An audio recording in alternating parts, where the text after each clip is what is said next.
আসসালামু আলাইকুম। Hello viewers, সবাই কেমন আছেন? Welcome to new another blog.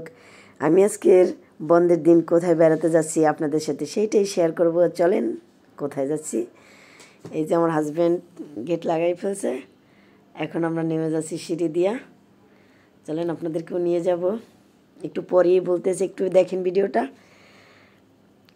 বেড়াইতে গিয়ে গলা টলা ভেঙে গেছে, ঠান্ডা ঠান্ডা ভাব গ্রামে। এই যে আমরা রিক্সায় উঠে নিলাম, এই যে রিক্সায় করে কোথায় যাচ্ছি দেখেন, আমি শেয়ার করব। এই যে আমরা রিক্সায়,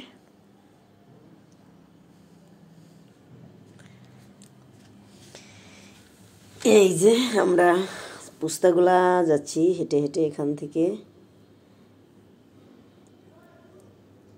জুরাইন নামলাম।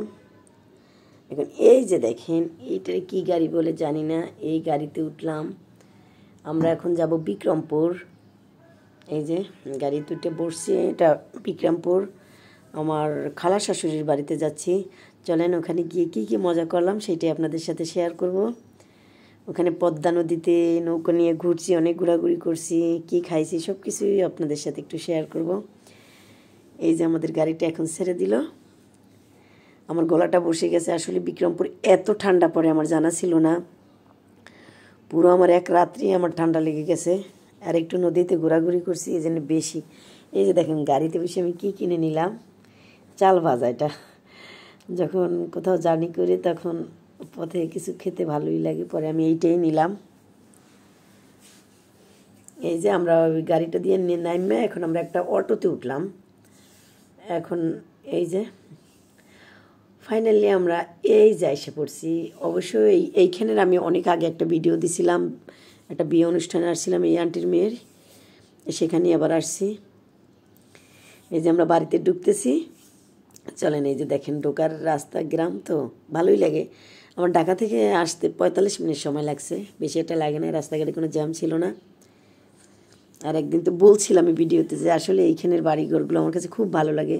ছোট ছোট ঘর, যার যার আলাদা ঘর, ছেলের আলাদা, মেয়ের আলাদা, মা বাবার আলাদা, আছে না একটা বিল্ডিংয়ের মধ্যে সবাই থাকে না।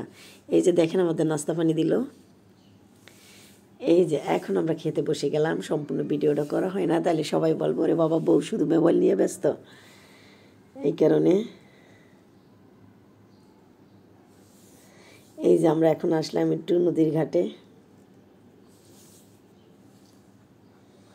এই যে দেখেন নদীর এই ঘাটে, অন্য সময় যখন ভিডিও আরেকটা দিছিলাম তখন কিন্তু পুরো এইটা পানিতে ভরপুর ছিল। আর এখন দেখেন নদীর পানিটা কতটা নিচে নেমে গেছে, অনেক। এই যে আমরা আবার নদীর সাইডে আরেক জায়গায় একটু ঘুরতে যাচ্ছি।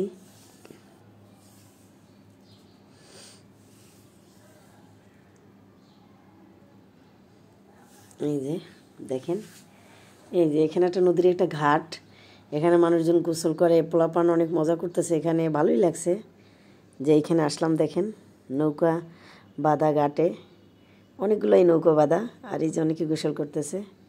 আর দেখেন এই সন্ধ্যার পরিবেশটা কতটা সুন্দর লাগতেছে। আমরা আসছি, ভাবছি যে একটা নৌকায় উঠবো, ঘুরবো।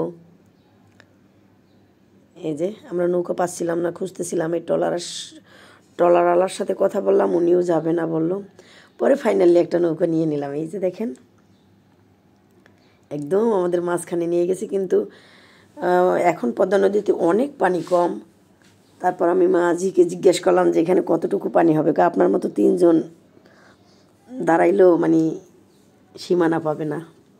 আমি তো পুরোই ভয় পেয়ে গেছিলাম মাঝখানে গিয়ে। এই যে দেখেন বিকেলবেলার পরিবেশটা আসলেই অসম্ভব সুন্দর লাগতেছিল।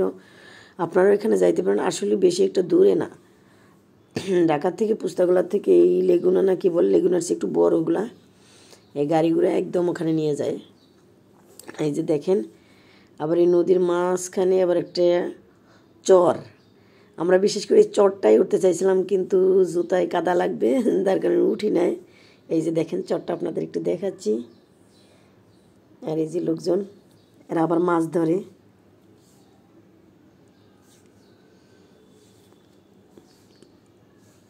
এই যে দেখেন আমার সাহেব তো দাঁড়াই আছে, অনেক ভালো লাগতেছিল।